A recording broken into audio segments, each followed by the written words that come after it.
BBC London 94.9, it's 7 minutes past 9. This is BBC London 94.9.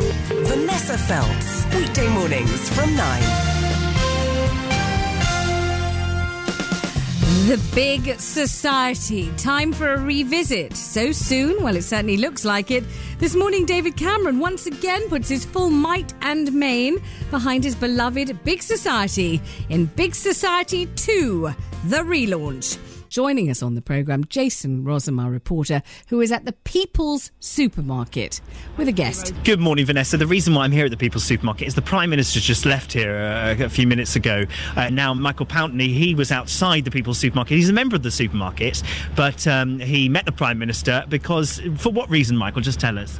Well, we were given a tip-off this morning that David Cameron was going to be here.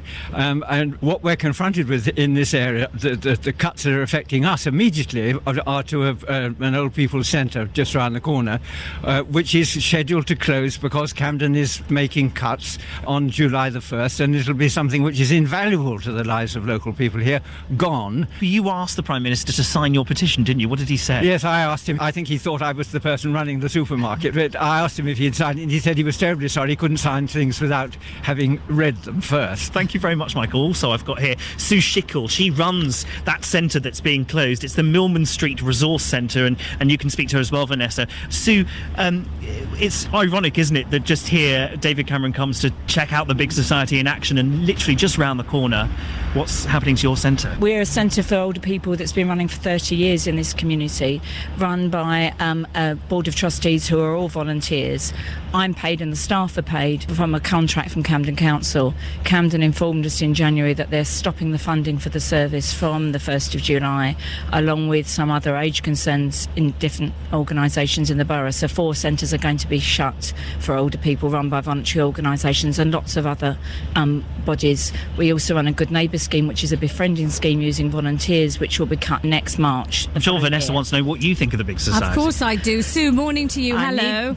What do you think morning, of the Big Vanessa. Society? I mean, do you think it's a meaningless phrase, or do you think it has any genuine substance to it? I need to be polite, but I think, the Big Society already exists. Our trustees, we have many volunteers who work for us, are already doing this. We don't need to be trained. I don't know who these 5,000 people who need to be trained to do it and why they're doing that. I'm not quite sure what that's meant to do. But the problem is that he's made the cut so early. Lots of services will disappear, and by the time he's got all this up and running, it'll be too late. The services will have gone. We've applied for the transition money. The closing date was in January, so why they're publicising that now, I don't know. But you'll only get 50% of the money you've lost, and you can't use it on running the same service. You've got to somehow change it into a business. Doesn't sound to me as though you're over-impressed, Sue, so far. No, not at all. No. All right, well, thank you very much indeed for joining us, and thanks also to Jason Rossum.